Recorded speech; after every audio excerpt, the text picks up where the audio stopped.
Vincent, yes, good afternoon. Yes, hello. Oh, hi, Michael. How are you? Yes, I'm well. I'm a little bit tired, but yeah. Yes. Well, it's that time of year when people do feel tired. Yes.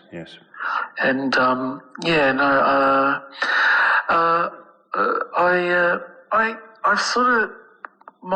spoke to my partner last night about a couple of things that have come up, and she was very interested in the Airbnb idea scenario. So she wanted to look over the contract you sent, and she's drafting up some ideas which she'll send through to you. They'll send through to you soon. It's just one of those things. And their main concern was, you know how I initially told you that I'd been approached by an entrepreneur and there was that idea of the therapy amusement park? That included accommodation in that proposal.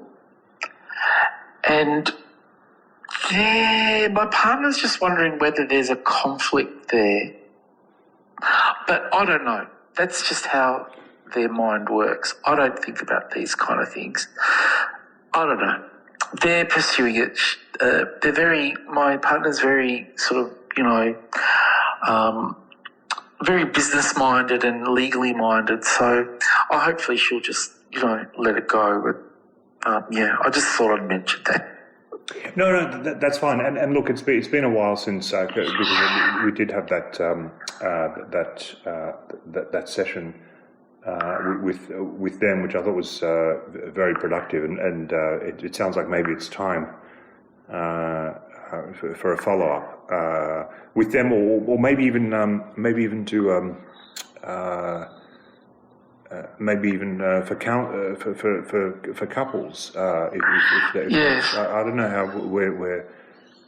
whether that's those thoughts have progressed at all. I'll ask again. Yes. I have asked in the past and it hasn't gained traction. Also, I'll ask again, see how we go. Yeah. But they are. Look, my partner is very pedantic about things and is looking at a lot of things. They're scrutinising what I'm doing, basically, yes. And that's just, that's part of the relationship, a lot of scrutiny. It does sound like it. It does, and it does look. And for a lot of the things you said, you've disclosed, and obviously, thank you very much for being so open in our sessions. Yes. But it does sound like very little of what you suggest to your partner, takes hold, really. Yeah, nothing does. It's just a revolving door of failure, really. And yes, well, that's But that's how we like it, So, look, I just sort of mentioned that. Yes. Because I'm. There is a lot of scrutiny, and it sort of reflects the scrutiny I'm under at my workplace as well, at the institution. There's a lot of scrutiny in the world at the moment, which I don't mind. I like that sort of surveillance mentality. Good, because that was something I actually wanted to come back to. Yes. In terms of the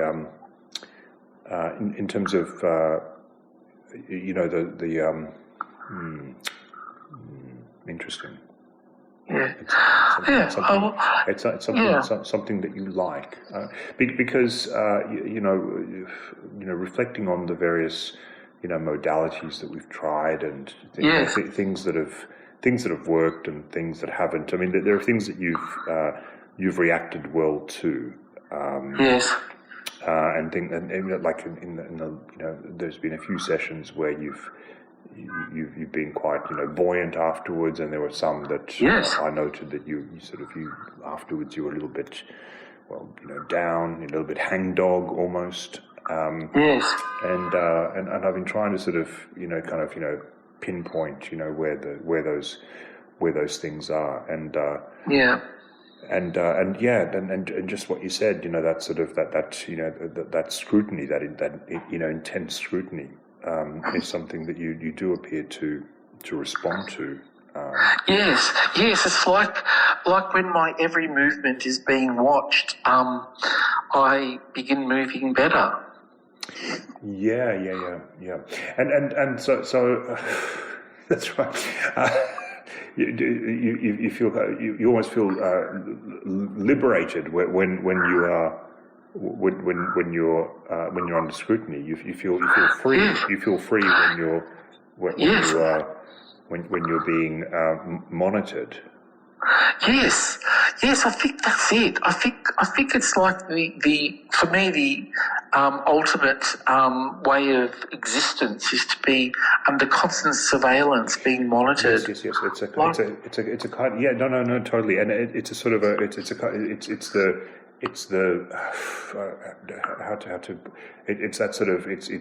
the freedom that one gains by relinquishing their freedom almost, So you yes. say, well, I have no freedom and therefore I'm free. It's yes, I'm free of freedom. I'm free of freedom. That's it. It's like, forget freedom. Like what was that all about anyway? That never existed. That's right. Yeah.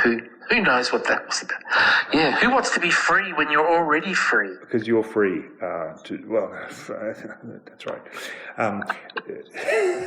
No, and that is, and it's interesting you should say that because I went to a workshop over the weekend since the time that we spoke, and it wasn't something I really wanted to share, but it was delving into I don't know if you've heard of him, but there was a fellow writing in the 1700s, and it was a time of massive upheaval. But there was a fellow, and there's been a lot written about him, and there was a lot written by him. But there was a fellow called the Marquis de Sade. Oh yes, I've heard of him. Yeah, and there was, things, have kind of moved on, and there was, even because you're Italian, obviously there was this, even as recently as the 1930s, there was this fellow called Pasolini. Yes. And it was a terrible film, terrible. I don't know who sat through all the way. It was very. Yes, it's quite confronting, that one. Sailor. Very hard to watch. I know, terrible. But it was all that, really, wasn't it? It was all that. Yeah. But if you strip away all of that, nastiness and gore, it was kind of the point that was I think was trying to be made was that whole was that. Although, to be fair, he did end up rotting in a jail cell. So maybe we shouldn't go there. No. Well, yes. Well, I don't know. I just think the minute when I'm confined and when a camera's involved, series on, I just my partner's in the next room, asking questions. If I make a noise, what was that? I just feel really quite content. Okay, and do you, in that situation, that's good. So let's explore that just quickly, and our time, really, well, first of all, our time is almost up. We really should start the session proper. So, no harm or self-harm, and obviously in the context of this, what's starting to sound like a sadomasochistic relationship that you're in, has there been any harm or self-harm? No harm, no self-harm. Okay, good. Although I am wearing pads these days, knee pads, arm pads. Good. And do you lean towards leather or vinyl? No, at the moment they're just white cotton, but I am looking into leather, the leather gear. Yeah. And white, interesting, with that lifestyle that tends not to last very long. But anyway, that's but good. But yes, so. Yes. Well, yeah. Yes. Yes. So no harm or self-harm. Well, that's it's good, but we should stay on top of that just in case, because and obviously safe words. You're in control of that. Yes. I have got. We have 2 safe words that that we use, which are very helpful. Good. Yes. And the use of well, look, without getting into too much detail, the use of safe words when gagged is always problematic. You've got that under control, right? Yes. Yes. Well, the first safe word is help, and the other safe word is get me out of here. Well, that's not a safe word. That's a safe phrase. That's a safe phrase. We tend to go for safe phrases. Safe phrases. Okay, good. Well, look, it sounds like you guys have got it worked out. So that's great. You folks, I should say, you peeps. But no, look, that's encouraging, and I see no reason to file a report just yet. But we will definitely need to stay on top of it. But look, our time is up,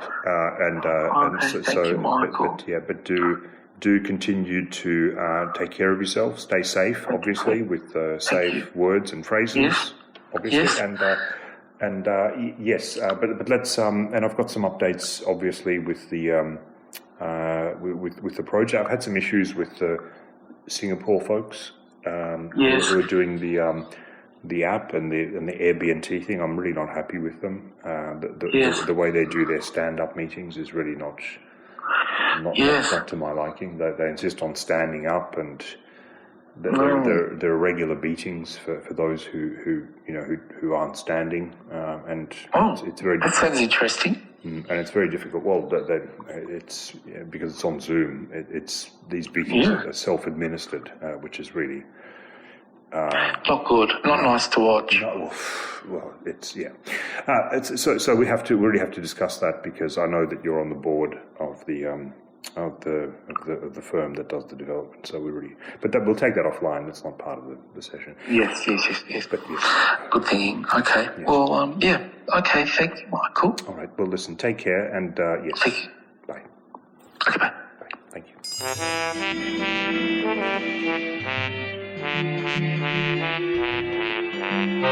you.